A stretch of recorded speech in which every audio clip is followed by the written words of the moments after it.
So yeah, Ahmed asked me, he said, could you do a talk on clinical strategy? And I'm like, sure.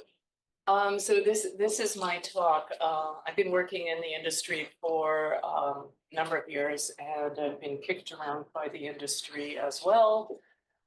Seen a lot of successful trials, seen a lot of failed trials, and right now, my main focus of my consulting work is with entrepreneurial companies and helping them roadmap a value creating clinical plan that they can communicate to investors. Because if you don't have money, you can't do anything. So the whole premise of this whole thing is, how much money do you need?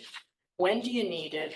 What's it going to do? And where is the value creation? Well, it's in the R&D and clinical strategy. The R&D being before the clinical strategy. We'll talk more about clinical strategy than R&D. So here's your company checklist. Basically, it's just the large categories of things that you need to have. We're going to talk about the clinical plan. And we're not going to talk about regulatory. We're not going to talk about reimbursement. I don't want to conflate regulatory with the clinical plan. Regulatory is more, oh, you have a medical device. Is it a 510K pathway? Is it a de novo? Is it a PMA? What do you have to do from a regulatory perspective to get approval, which is different than what your clinical plan is going to be. Clinical plan is going to get you market access. It's going to get market access because hopefully you're going to be using regulatory approved primary endpoints for your clinical trials. You may not need to do clinical trials. So this is if you need to do clinical trials, but you may want to do clinical trials because how else are you going to get some data to, get market adoption, right? So if you do all of these things, you will hopefully have access to capital, although I'll tell you in advance, everybody likes to say no. So, but what do you do before you get to the clinical plan? Well, you have to include everything. So it's a bit chaotic. And at the very beginning of your entrepreneurial journey, when you are by yourself in front of your computer, is a good time to start planning. You have no money and a lot of time. So you either gotta do something, right? Oh, this is a bit faded. Okay, well, I hope you can see it. So this is basically the sort of the development. You've got your innovation, your business model, your IP is down there in gray, and you do your entire pathway and your development plan. And if you can communicate it clearly and you happen to be in front of the right investors, you will get a good valuation, hopefully, and they will give you capital, which will give you the money for the development plan. Critical to the development plan is the clinical plan, because without clinical plans, there is basically nothing. Are you passing these slides out after? Yes. So you don't have to take pictures of crappy or faded out. Sorry, can people slides. see better now, or is it pretty much the same? Pretty much the same. Sorry, well, which way? Pick the next one, maybe. We'll share the slides with everyone afterwards. Yeah. So you look at this and it looks pretty comprehensive, right? But what's missing? Waldo's in there somewhere. No, he's not. The patient is missing. So you've got to keep your eyes on the patient, because without the patient, there is nothing. There's your patient. It's going to affect market size. It's going to affect market access, but it's also going to affect every single other aspect of your business. Okay, business model, development plan, business model. Is it the call point in the hospital? Is it a primary care physician? Is it a rural product? Is it an administrative product? How are you going to develop it? What's the reimbursement? What's the revenue model? All those things are going to be different, and it's going to be driven by the patient. Who is your patient granularly, not a heart failure patient. Your patient is a left-handed short person who's missing 3 digits on their hand. Okay, that's granular. That's about as granular as you can get. So what do you want to do? You want to start at the end. So you are now a company and you need to be always selling. You're always selling. You're always in the marketing mode because you're either selling to investors or you're selling to KOLs or you're selling to doctors or you're selling to the patients. You're selling. You're selling your story, you're selling your product, eventually selling your product if it gets commercialization, right? But what does the end look like? So at the end of your clinical trial, you say, oh, I'm company medical device amazing, and we have an amazing product, and it is for left-handed, 5 foot tall people who are missing 3 digits on their left hand, and it's a prosthetic. But we are also doing future clinical trials to expand our market to right-handed people of any size who are not missing any digits on their hand. So you can go from the very, very specific to the more general. And again, what are you doing with that? You're selling. You're selling the story, you're selling the company, you're selling the future. More importantly, what does your label say? Where can you use your medical device product and for which patient indication? Does it say left-handed people missing 3 digits on one hand? It might, probably doesn't. Who is it for? What does your label say? Who is it for? And when you're planning your trials, how are you going to not just do any old random trial that's going to get you approval? How are you going to get approval and market share, right? You got to think about using your trials offensively. So the art of war, this is war. You're going to have a medical device. You're going to have competition in the marketplace. You've got to figure out how you're going to compete with the existing devices, products, competition, whatever out there. And it's only going to help you when you're presenting to investors and partners, right? Because they all want to know you have a plan. So I did a little case study. Now, this is drugs, but I couldn't find an existing, one that readily came to mind, a case study of medical devices. So this is anti-TNF inhibitors. They're a $33 billion market annually. They're used for rheumatoid arthritis, psoriatic arthritis, like the list 5, 7 indications, whatever. The first one was Remicade.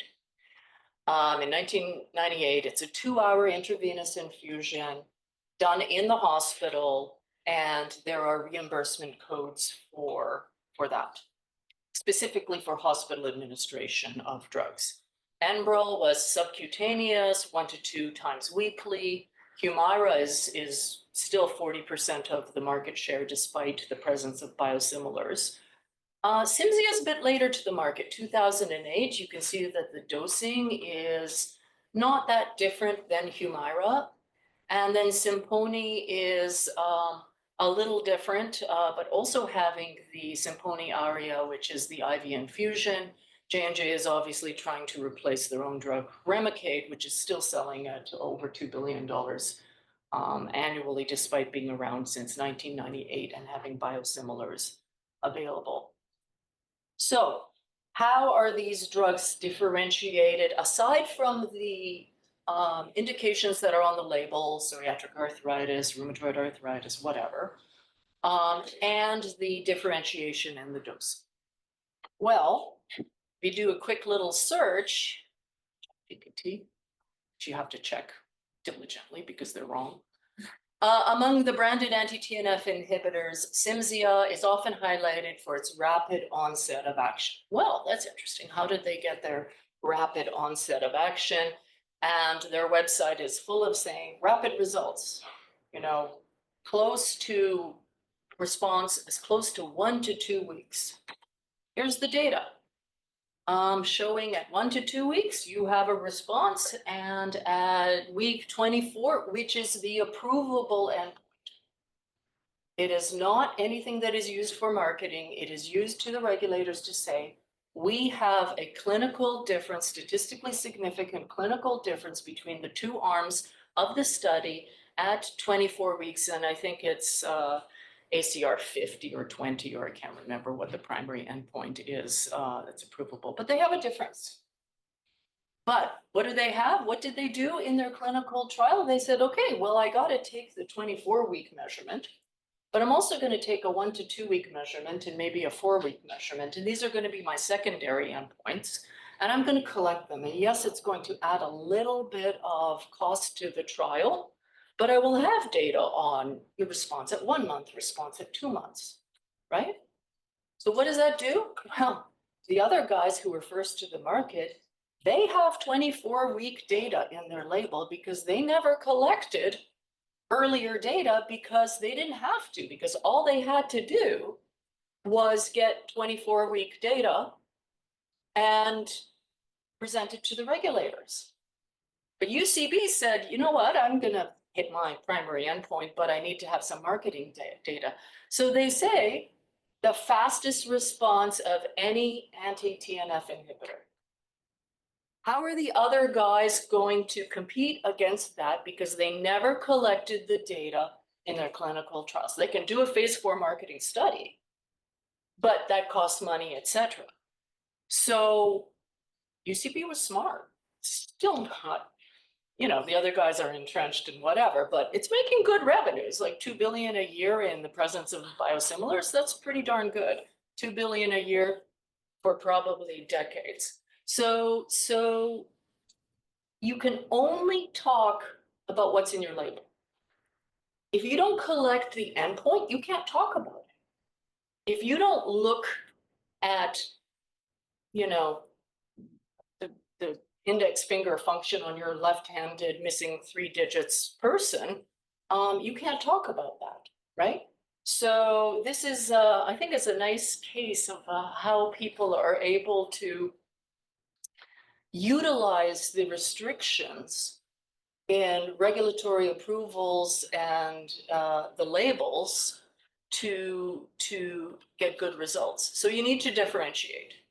The hurdle to get approval is different than the hurdle to get market share, right? So figure out in advance, do your competitive analysis, look at the competition, figure out how you are going to be better and differentiated than the competitor, because you're certainly going to be asked.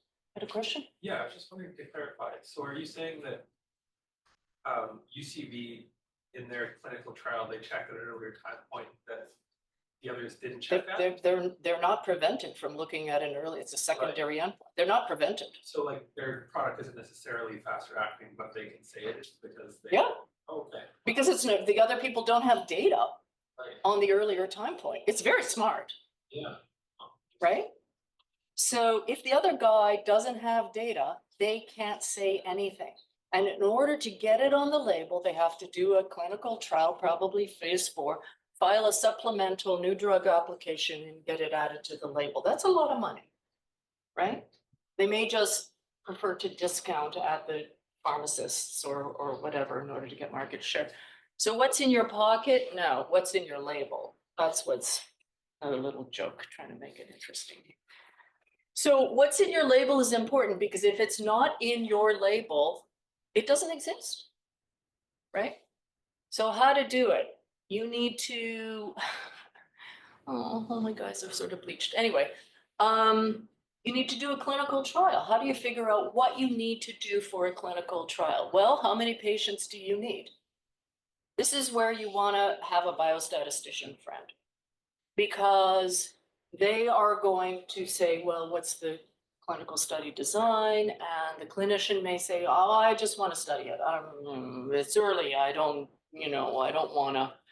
want to worry about it. I'm just going to get some preliminary evidence. I'm just going to, I have a grant. I need to spend the money. I don't have time. I can't find a biostatistician. I'm just going to wing it. Whatever the reasons are, there are plenty of reasons why people rush into clinical trials. And they rush into clinical trials maybe because their investors are pushing them to get the clinical trials done more quickly, because that's a value creation milestone, an event. But you know what's not a value creation event? Having a lousy clinical trial. That is a value detracting event because it's going to make it hard for you to raise money forever after because you're going to have to answer for the failure of your clinical trial. Now, the unfair thing is if you're an entrepreneurial company, not only are you going to have to answer for the failure of your clinical trial, but if you have a competitor that is developing a similar thing and their trial fails, you're going to have to answer for their failure because it's going to taint the entire group. So it's not fair, but you're going to have to answer for everybody's failure. So, do your homework, get all the answers, figure out why the other guys failed so that you don't have to fail. So, this is, there's a little link to the article on Medscape. It's from 2008, but I don't think that these types of conversations are ever going to age badly.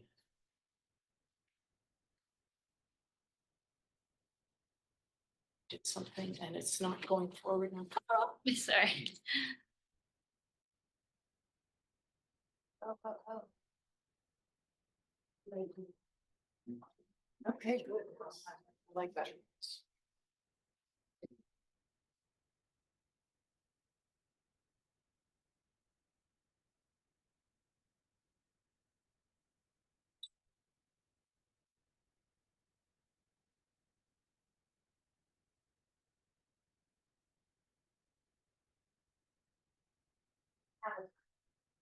Oh, I stopped too long on one slide. No, it's okay. Like the computer, Oh. but I can't snooze it. Start it. Okay, I'm gonna see if I can share the screen again. That's showing there. No, that works.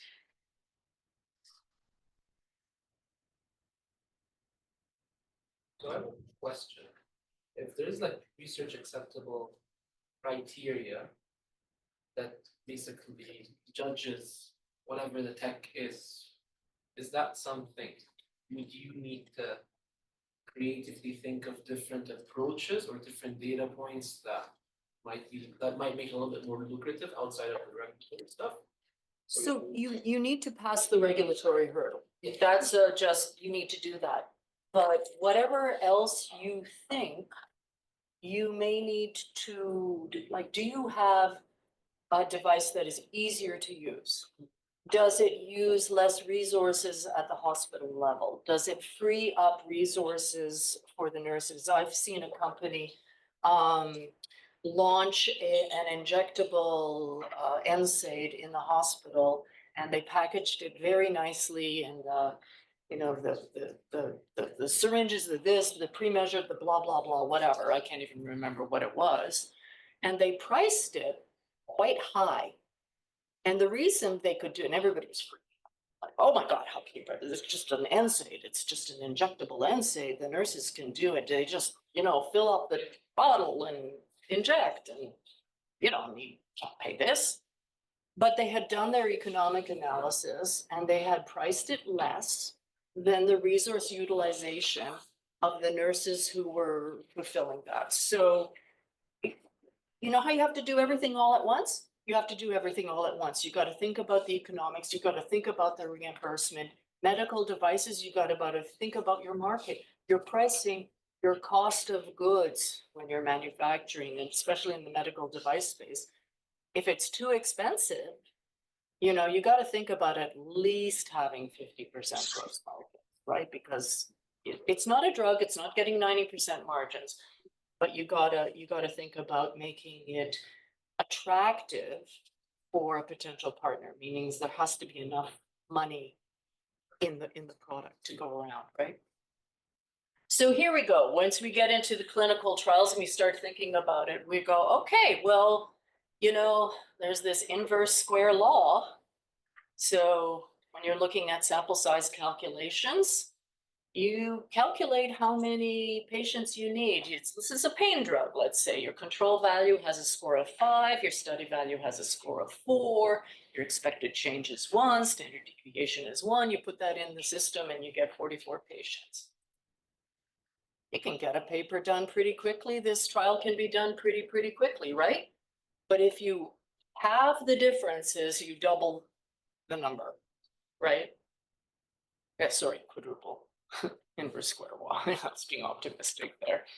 But what if there's still clinical benefit? We're saying the expected change is 1. Let's say that that expected change is too much and you're only going to get a 0.5 unit change with this pain drug. So then your study value will be 4.5, your standard deviation is 2. Let's say you need 774 patients. You got to be kidding me. There's no way we can do that kind of thing. That's way too many people, especially for what looks like probably a mid-stage trial, right?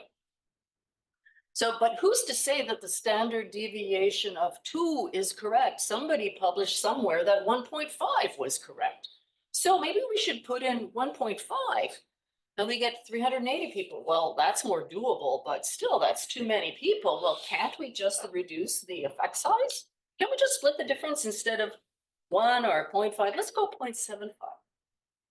Well, okay, still too many patients, but we can get it done. But what are you basing those numbers on? Because your trial will fail or succeed according to the numbers that you put into. The sample size is just, there's a clinical trial calculator online. You can find it, you can put it in. But what's the provenance of the underlying numbers that you're putting into the clinical calculator? Where's the evidence? We're all into evidence-based medicine. You gotta figure out what you're gonna do. Maybe you do a small little trial to figure out in your hands, in this site, with one study site, with this type of drug, with this type of measure, because pain measures are awful. There's a difference between qualitative and quantitative. If you're doing something measuring quantitatively, it's going to be a lot easier to get good data. It might not be the data that you want or the outcome that you're expecting, but it's going to be good data in the sense that it's going to be cleaner. You've got a blood marker. Yeah. What happens if it's like a longitudinal sort of study? So in the sense that you're collecting multiple data points from a single patient, would that replace the sort of need for the number of patients? So the farther out you go in time, the more your power increases in the study. Okay. And the more, if you can show trends and whatever, that's all very good. But you also have to be aware that IRBs don't like you sticking patients too frequently. And if the study is too onerous, you won't get enrollment. You got to make some decisions, right? These are all like, at some point, theory becomes practice, and you have practical issues, and you gotta get people into your trial. If it's, there was one that I saw, and it's like, the patient was getting stuck how many times, I don't know. I'm like, I don't know that I got enrolled. Anyway, so this is what you're up against. And of course, if you had money to do 774 patients, this would not be an issue, but nobody has enough money. It's hard to come by, and people are going to yell at you if you get your clinical trial wrong. So what can go wrong? Well, aside from everything, the effect size is too large. You're misestimating how big your effect size is, right? Your standard deviation is too large. That can also happen. Especially with qualitative measures. Pain is the poster child for failed trials. What about dropouts? Are you factoring in a 10% dropout? What happens if you have 15%? It's still, so as one of my friends said, we overestimated how much we would need and how much the dropouts would be. The trial is $10 million. It's going to cost us $10 million. And if it's powered to the bone and we get 12% dropouts rather than 10% dropouts, we have wasted $10 million. If we say 15% dropout, just to be on the safe side, we may need to raise $11 million. But instead of being a zero, we're a hero. And nobody is going to complain about the extra half or $1 million that you had to spend in order to do a trial to get an actual result that can, mean something. Because what happens when your trial fails? No bueno, it's not good. Not good at all. And you've got to go back, got to redo it. Patent life is ticking away, tick tock, that doesn't last forever. So you gotta think about all of these things, and you gotta put on your, I'm an individual person going through the clinical trial. Do I want to sign this informed consent? And get myself stuck 5,000 times? Trial design. Change in clinical practice. Who's your patient population? Different, yes. This might be a really basic question, but I'm wondering, I've heard that sometimes trials can end early if there's like a really, really strong effect. Can you also do the other way? Like if you're seeing a lower effect, but you just need more power, you can extend it? So it's probably a better idea to plan for a lesser effect size and more patients in the trial, and have early stopping rules if you see a benefit earlier. Okay. Having the conversation right now with a client where I'm like having palpitations because that effect size is pretty good, but the drug would still be effective if it's 80% of that effect size. But so how do you mitigate the risks when you're doing a clinical trial? Well, you design it so that you mitigate the risks, and you tell people you're going for the lower effect size, but you've got an interim stopping rule so that, if the drug performs as we thought it did in phase 2, whatever, I'm talking about drugs, but it could be medical devices as well. If it performs as you thought it would do in phase 2, then we're going to save money and we'll be done sooner and everybody will be happy. So communicating your plans clearly to your investors can only lead to good benefits, right? Because nobody wants to say, oh, you ran out of money and you're still in your trial, you haven't finished your trial. It's not a conversation you want to have, and that's not a conversation somebody wants to hear, right? Trial design. What about informed consent? If you need informed consent versus a trial that doesn't have informed consent, the trial that doesn't have it, there's ways to do it. So, emergency medicine, for example, you go to the FDA and you can get what's called exemption from informed consent. Now you have to show to them that it's not practicable for you to do the trial with informed consent, and that the product or whatever is safe enough so that you're not putting patients at risk, or maybe they're out in 100 kilometers from the nearest hospital and they're having a stroke, and you're only going to, save some lives there. What about randomization? There's a company called Belaoussoff out of Quebec City that in the, I don't know, somewhere around 2006 did a pain trial with tramadol, extended release tramadol. And this thing was powered, they had this much money and it was powered for that. It's a pain trial. What did we learn about pain trials? Standard deviations can be larger. There could be a lot of heterogeneity, right? So the trial failed. Why did their trial fail? Well, maybe because they randomized 2 to 1. 2 study, 1 control. So in your informed consent, you are telling your patients, you have a 2 out of 3 chance of getting the pain drug. What do we know about pain drugs and trials? Placebo response is very large, right? So you've already predisposed your population to have a larger than normal placebo response because you randomized 2 to 1. Well, I mean, I know why they randomized 2 to 1, because they were trying to do it faster. They didn't have enough money and they had to study a certain number of people. And the statistics said that that was okay. But unintended consequences, right? What about bad statistics? And I'm going to tell you this story. You're going to maybe laugh. Wyeth is a large company, right? Big pharma, been doing trials forever. They did a trial with desvenlafaxine, which is already approved for use in a second line. It's an SNRI inhibitor, SNRI. And they were trialing it in menopausal women for vasomotor symptoms. Okay, yes, there was anecdotally some evidence that it was working. They had some data that it would work. They did the trial. The trial got stopped. Why? Because of a safety signal in the study arm. These women were experiencing nausea. I don't know what it doesn't really matter what the side effects were.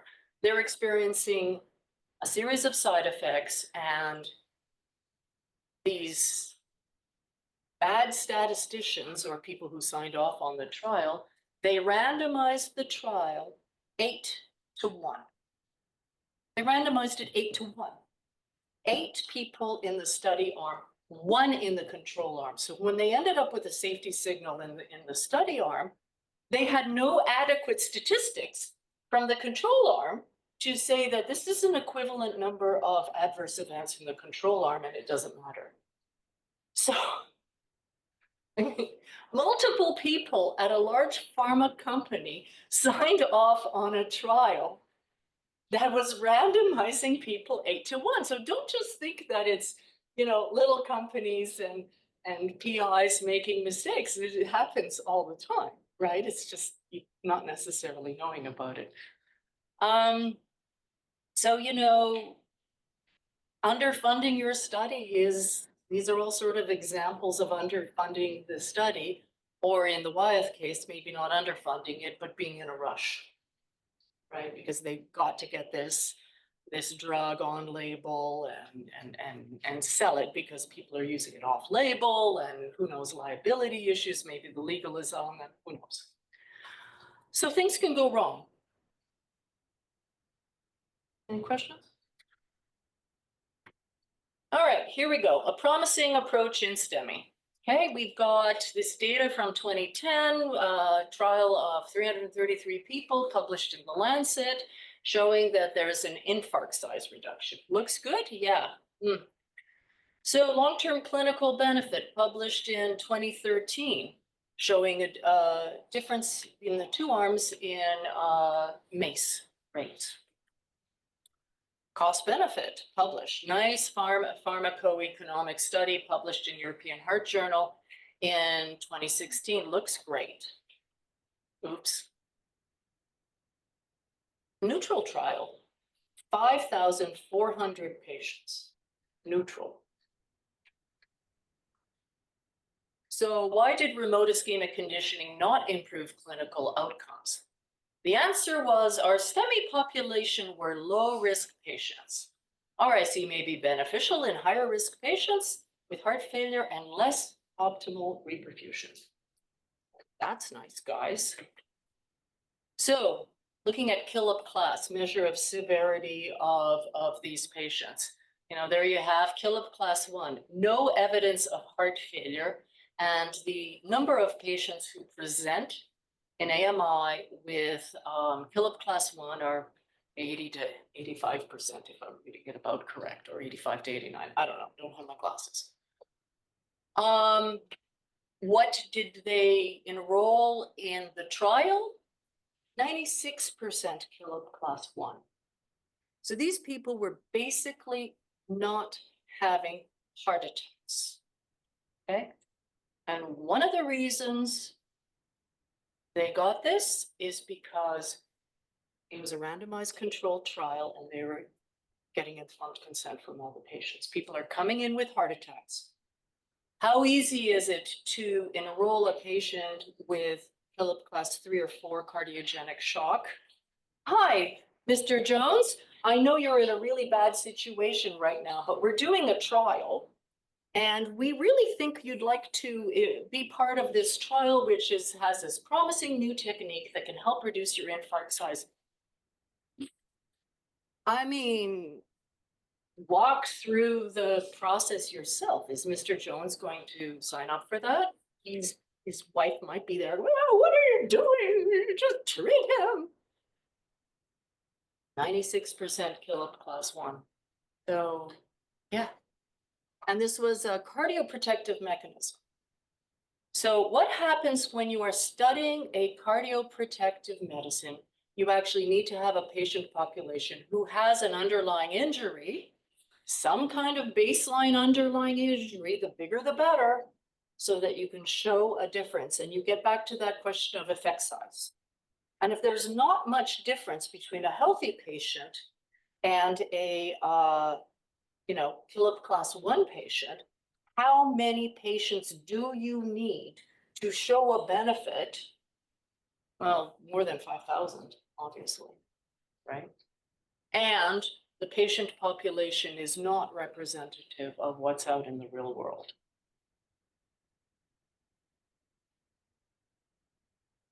Oh, about to be signed out. Oh, no. No. Close. Okay, I think I got it. Oh, there we go. So closer to home, field implementation of remote ischemic condition in ST segment elevation myocardial infarction, which is a fancy name, but the numbers, the letters sort of turned into first. So anyway, so if you look at the people on this study, a lot of Sunnybrook people, right? So this was a trial that was done in Peel-Halton region with Trillium, Brampton, Peel paramedics, Halton paramedics. 1,600 patients. It was a before and after observational study. Everybody was enrolled because the device was Health Canada approved. You didn't have to get informed consent, right? The device was also approved in Europe. You didn't need informed consent to do that trial. So what are the conclusions? It was underpowered. Didn't show a benefit across the entirety of the patient population, but the group that saw the benefit was the kill up class 3-4. And I believe it was, an odds ratio of 0.52, which is pretty good, right? Doesn't cross unity, but it wasn't powered to look at it. So what are we looking at? ERIC PPCI Condi 2 in UK, Denmark, Spain, 5,400 patient versus the first study in Peel-Halton. One's an RCT, one's a real world study, one's an academic center. The other's community. Now, what do we know about academic centers? Outcomes at academic centers are often much better than in the community or in rural hospitals, right? What's the endpoint for ERIC, for Condi 2, 12-month hospitalization for heart failure. The first study, 90-day MACE. There was a trend to benefit, but it was underpowered. But you can clearly see that the first study had a much more representative distribution of patients than Condi 2. And the door to balloon times in first were also very, very good. And you can imagine that if you were in a slightly more far-flung area without as ready access to cath labs, you could get more time, longer door to balloon times, and larger infarcts. But in rural areas, you have fewer people having heart attacks. So how many studies in terms of study design do you want to do it in urban areas where you can get your people? Or do you want to do it in rural, suburban community areas where your people have greater need and worse outcomes? Outcomes are worse in Brampton. The population is South Asian, a lot of obesity, inflammation, small vasculature. That's the population you want to help. It's not the lower than average outcomes that are present in downtown Toronto. Arguably, downtown Toronto doesn't need an intervention like this, or uptown Toronto, doesn't need it. Who needs it? Montana, Nunavut. How many, Alaska, how many heart attacks are happening there?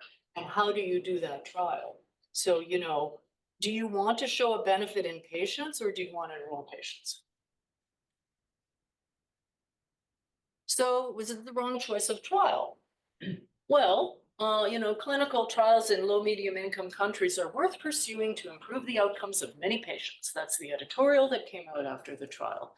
And what does it show? That in Conti 2 with 5,400 patients, it was neutral, but in this thrombolysis only STEMI trial in Mauritius, you actually had a benefit in patients.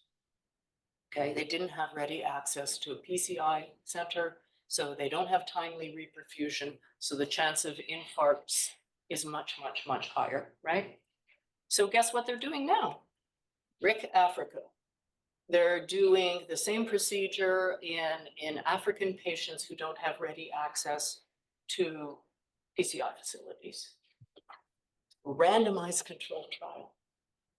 What are they going to do for informed consent? Are they going to the same people?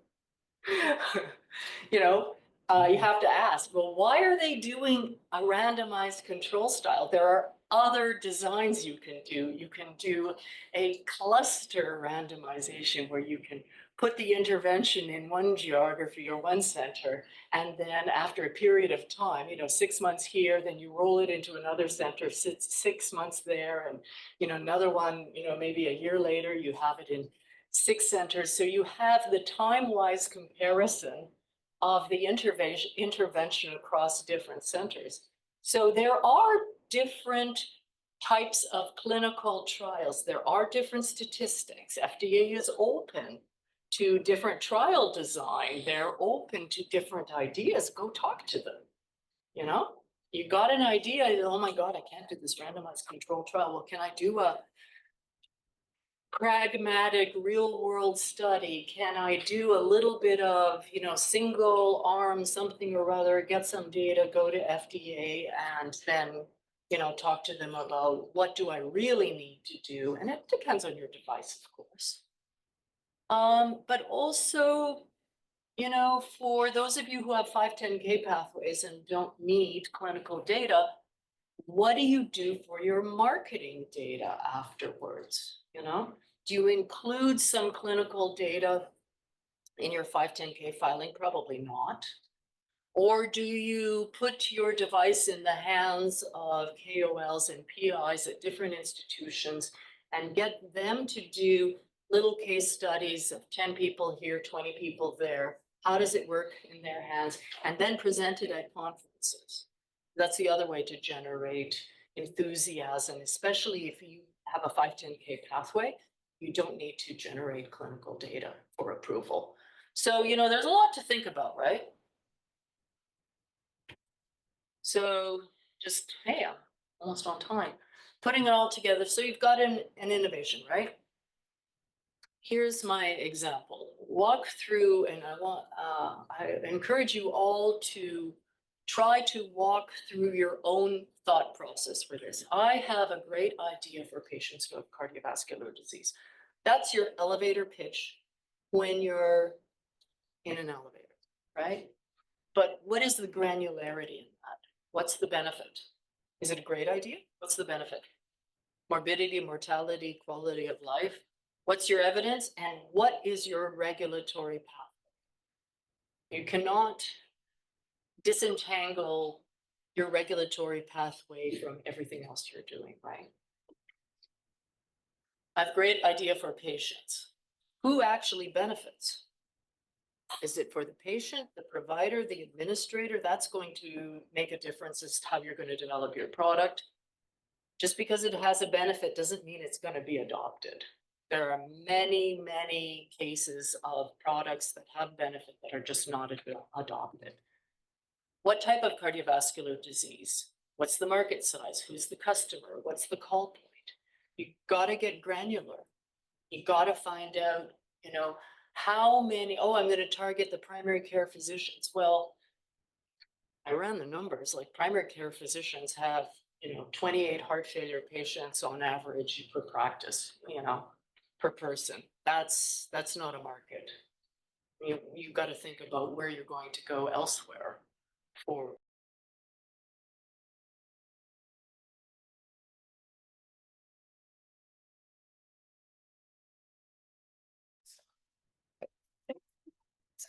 it just, people here won't be able to see it, unfortunately. And so just, when you're talking about cardiovascular disease, there's 84 million people in the US with cardiovascular disease. Right? Heart failure is 5.7 million. That's a big market. But if you're looking at who are the people who end up going to the hospital all the time and having all the costs, it's stage 3 heart failure. And there's about 1 million discharges a year, stage 3 heart failure. Well, discharges and readmissions. Slightly more readmissions than discharges because there is an in-hospital mortality, but it's a couple percent. But then you've got 500,000 of them are heart failure preserved ejection fraction, and 500,000 are heart failure reduced ejection fraction. So who is your patient and what is your product benefiting? So anyway, the last line on the slide was who loses in this scenario? Who loses? Because we've seen products that's like, oh, I'm going to get bladder cancer diagnosed by the laboratory. It's not going to fit in with the usual workflow of laboratory diagnostics. It'll be separate, but it's a good test. And it's like, oh, so the urologist is going to give up their practice of using, of doing a cystoscopy to have a look around the bladder to see if they can find any precancerous or cancerous lesions and excise them, do a TURP procedure, right? For which they get paid. So instead of that, you want the urologist to fill out a diagnostic requisition to send the patient to the lab where they're going to hope to do a procedure that is not in the workflow, existing workflow of the laboratory, and you expect to get adoption? Are you serious? And that was a real product. I'm not making this up. It was more than a real product. It was a public company. Okay. Back in the day when people were not as mature, our ecosystem was not mature enough. So, there can be a lot of bad ideas out there that get traction, but they don't make it over the finish line. So my best advice to everybody is, oh, I did have another slide, but you have to sign in. What? Yeah, here. Oh, here. I don't, okay. it's. The people online can see, but I'll do it in. It's just one more slide, but. Well, 2. Okay, this might take me a second. I'm not seeing that slide either. So, do your homework. Yeah. Yeah. So you mentioned on this slide that, even though your product or device might have, real benefits for, a certain kind of, subcategory of a stakeholder and really solves a clinical need, but that doesn't necessarily mean adoption. And again, realizing that there are so many factors that come into play here, but just curious, based on your extensive experience in the field, like what are some of the kind of examples that you have seen companies have, like products with that provides real value and does not get adoption, and what are the reasons they fail to be Off the top of my head, I can't immediately think of them, but the main reasons are reimbursement and workflow. If you have something that doesn't fit, if you are asking a physician to change their behavior, I mean, follow the money and follow the clinical care pathway and follow the workflow. If you follow the money, the clinical care pathway and the workflow, you should be able to find the pitfalls in your product, because who here has had success having a physician change what they're doing? How long does change take? When we were at doing the first study in Osler, they're like, okay, well, we're gonna do put this device on their arm and press the button and, the procedure but how are we going to, they have the intake form, I guess it's called. And we need to have something on the intake form. And they're like, well, change management, you got to go up to a committee. And then, by the time we get it onto the form, it's going to be a year from now, trial will be over. So they're just like, sticker, we'll just get a sticker and we'll put it on the form and we'll totally bypass the whole thing. So people figure out ways how to navigate the system, right? Because change management is a beast of itself. I don't know that people fully understand it, how to tackle it, because I think if we understood how to do it, it would be easier, right? But it doesn't matter if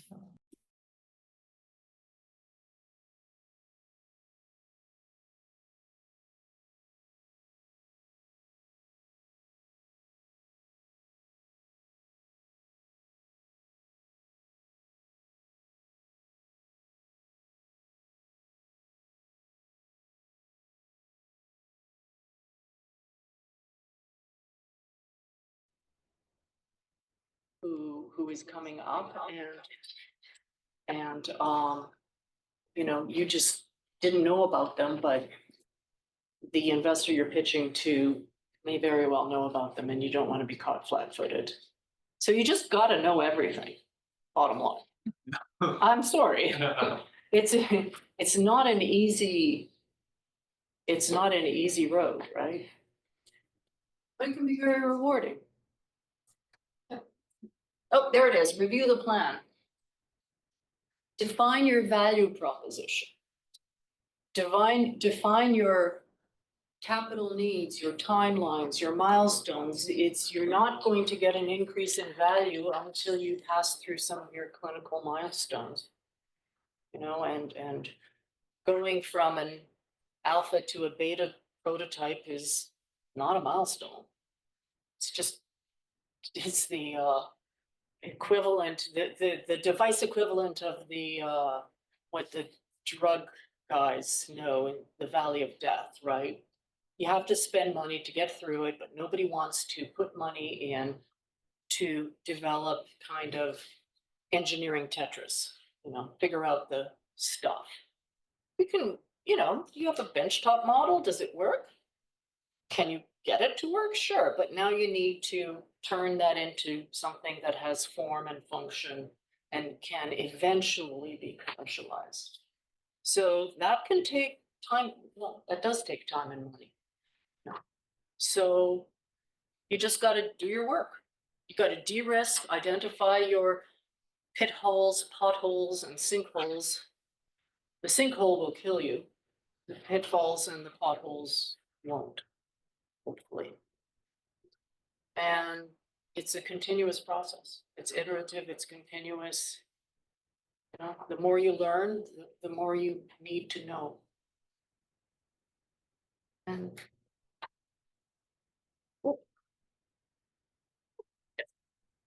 my last slide, people are a little bleached, but Thank you very much, Vera. That was such a great presentation.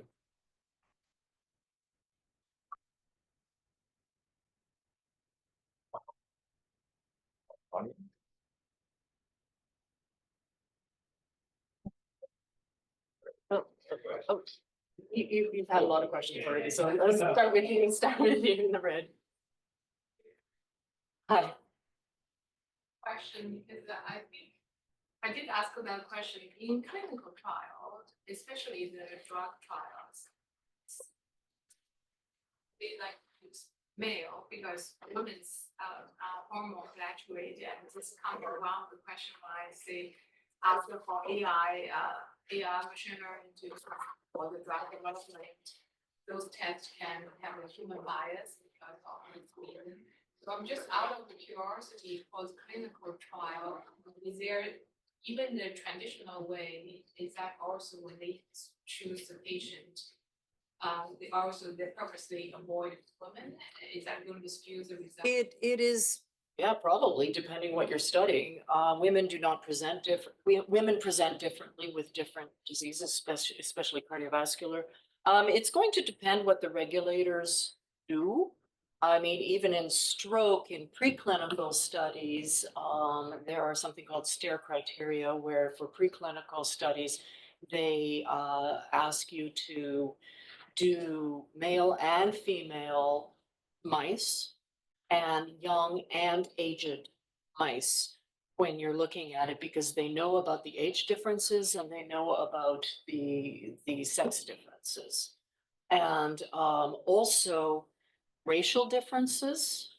And it's going to be up to the regulators. I know FDA says, I want to have a clinical trial. If you want approval in the US, you have to do a clinical trial that has adequate representation of our population. That means you must enroll 14% African Americans in the trial, and they may also specify the split between men and women.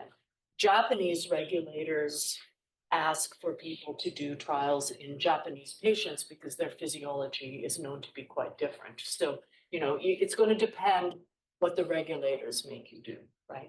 And I'm just out of curiosity, for any, women usually, women type of diseases like arthritis, and how do they choose the patient sample population? Talk to the regulator. I mean, at the end of the day, the regulator are the people who tell you where the hurdle is and what you have to jump over. Oh, Yeah. I had a question about designing trials offensively, like you were Yeah. talking about. I was wondering, from your experience, what are some kind of low-hanging fruits that people often miss that they could use as like a marketing? So I guess it's very, like, specific. It's so like, so in cancer, for example, breast cancer, that's a very, very fragmented, concentrated field, right? There's a lot of drugs, especially if you're looking at hormone responsive breast cancer. Just try to figure out a clinical pathway to do a new drug in hormone responsive breast cancer. Oof. But if you have a biomarker, then you can select for those patients. If you are looking at triple negative breast cancer, their outcomes are worse. So you have to go where the need is the highest and the competition is the lowest. You have to find your niche somewhere. And maybe it is left-handed people missing 3 fingers on one hand, right? But you got to find those people, because if you go head to head against something that's entrenched in standard of care in guidelines, there's a reason why people start, with second and third line therapies, because very often in guidelines, there are no guidelines. So you have more flexibility and you probably have worse outcomes in the patients and greater willingness of the KOLs to enroll patients in trials. So, you got to think about, again, who's your patient? Do they have options or do they not have options? And if they have options, you got to figure out how to get to them. Maybe it is biomarkers. But there's going to have to be the physiologic or other rationale for choosing that group of patients. Maybe it's convenience. Maybe you're just doing something that you can improve the procedure time, 80%, and the thing's going to fly off the shelves, right? It all depends what your product is. Last questions? Actually, based on your experience, what's your take on this ex vivo 3D structured models in place of animal testing? I don't know the data behind it. Does it work? Is it? Models that Yeah. Do the regulators accept it? with few kind of skincare related experiments. Yeah, I'm not familiar with that area, so I'd be talking out of my hat if I gave you an answer. Okay.